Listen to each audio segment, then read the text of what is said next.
Billy the Bear explores nature. Billy the Bear was sitting in his den.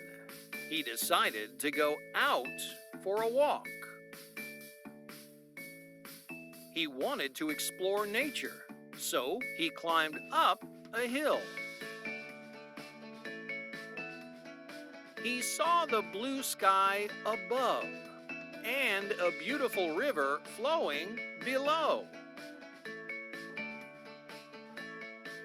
He saw two birds flying over the river. He felt the green grass under his feet. He saw the mountains far away. He saw a ladybug flying near him. He saw a squirrel at the bottom of a tree. The squirrel climbed to the top as quickly as he could. A quiet little mouse stood in front of a rock.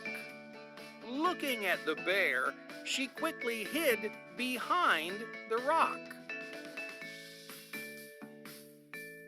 The bear thought it was time to go back home, so he climbed down the hill and returned to his den.